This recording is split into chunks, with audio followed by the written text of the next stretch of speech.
Hai, gue Albert Fakdawar, gue seorang penyanyi, gue juga aktor film. Mau tahu bagaimana kisah gue mengalami dan berjumpa pribadi dengan Tuhan?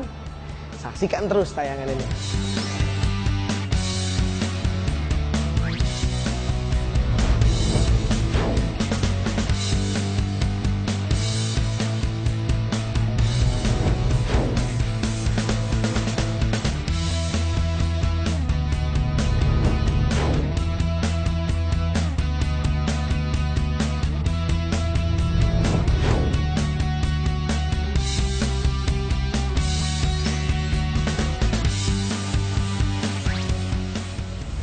Gue terlahir dari keluarga penyanyi, keluarga yang bertalenta dalam bernyanyi, bidang tarik suara. Papa gue adalah mantan vokalis band Black Brothers waktu itu. Setelah itu dia mengundurkan diri dan mulai aktif melayani di gereja. Kami semua bersaudara, gue ada 7 bersaudara. Di masa kecil gue adalah pribadi yang jarang banget untuk bisa ditemenin sama teman-teman gue. Sampai pada akhirnya gue bisa dibilang gue kayak krisis identitas. Gue pengen banget nyenengin orang lain, gue pengen banget kayak orang lain tuh merasa puas dengan berteman, berkomunikasi dengan gue. Sampai akhirnya gue desperate karena mereka ternyata tetap tinggalin gue. Kelas 3 SD gue mulai bernyanyi bersama bokap. Dan kelas 4 SD membentuk sebuah vokal group dengan nama Four Kids, The Four Kids. Usia gue kelas 5 SD, gue terpilih menjadi salah satu, menjadi juara 2 AVI Junior tahun 2004. Dan gue juga terpilih menjadi pemeran utama dalam film Denias Senandung di Atas Awan. Ku pastikan diriku akan pergi meraih cita-cita, takkan harapanku. 180 derajat hidup gue berubah. Semua berubah. Apa yang gue mau, apa yang gue inginkan, semua bisa terpenuhi. Karena gue bisa bayar ini, gue bisa bayar itu gitu. Ketika itu semua gue bisa achieve, bisa gue dapat, membuat gue secara nggak sadar gue sombong. Kenapa? Karena gue berpikir waktu itu anak kecil siapa yang bisa membeli ini dan itu. Gue bisa share kesaksian di gereja bagaimana Tuhan angkat gue. Gue udah bisa menafkahi keluarga gue udah bisa ngapa-ngapain.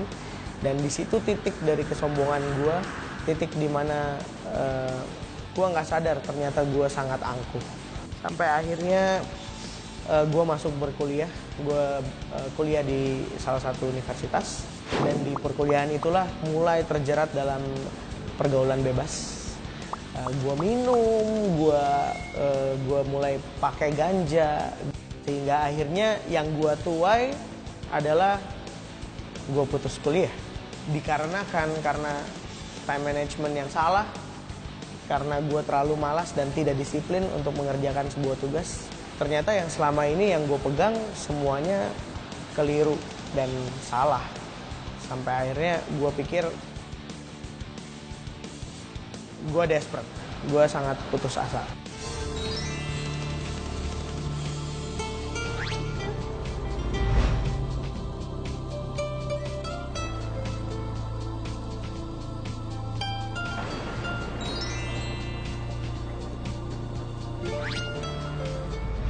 Turning point dalam kehidupan gue adalah ketika gue tahu bahwa di tahun 2015 papa dan mama gue memutuskan untuk kembali pulang ke Papua.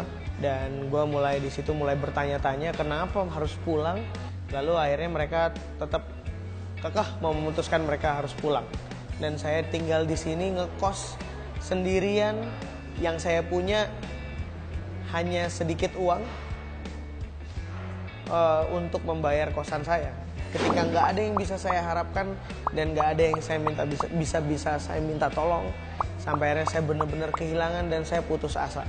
Dalam satu masa, dalam satu momen, saya ada di kosan saya. Dan di situ saya ambil gitar saya cuma bisa nyanyi dan menyembah Tuhan. Dan saya cuma bilang, Tuhan, saya banyak banget buat kesalahan di masa lalu. Saya cuma bilang gini, Tuhan, saya minta ampun. Hari ini Tuhan, saya mau hidup cuma berharap sama Tuhan.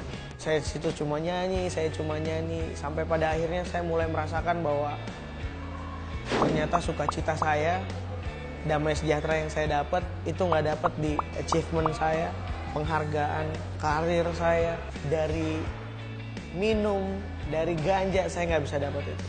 Damai sejahtera yang bisa saya dapetin cuma hanya hidup di dalam Tuhan.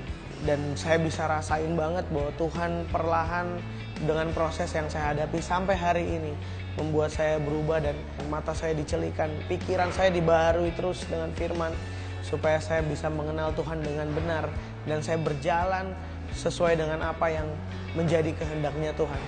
Saat ini saya tergabung dalam sebuah komunitas yang saya anggap Tuhan jawab doa saya ketika keluarga saya pulang. Tuhan kasih saya keluarga yang baru, yaitu komunitas Sound of Hope. Di situ saya terus melayani Tuhan dan bertumbuh dalam iman lewat komunitas Sound of Hope. Dan sekarang saya terus menjalani karir saya sebagai seorang penyanyi dan penulis lagu. Saya akan merilis album kedua saya. Sampai saat ini saya terus belajar untuk hidup seirama dan selaras dengan kehendak Tuhan. Pesan buat teman-teman, anak-anak muda, saya cuma bisa pesan bahwa jangan cari identitas di pengakuan, jangan cari identitas di penghargaan dan penghormatan, karena identitas yang sejati sesungguhnya cuma ada di dalam Yesus Kristus. Dan tetap rendah hati, karena rendah hati kamu bisa dihormati. Waktu saya bertobat, Tuhan cuma kasih ayatnya di sini. Tuhan bilang sama saya di Yohanes 15 ayat 16. Bukan kamu yang memilih aku, tetapi aku yang memilih kamu. Dan aku yang menentukan kamu untuk kamu keluar dan berbuah, dan buahmu itu tetap. Jadi itu yang buat saya sangat menjadi spesial, karena bukan saya ternyata yang memilih Tuhan, tapi Tuhan yang pilih saya. Saya Albert Fakdauer, I am second, Jesus first. God bless you.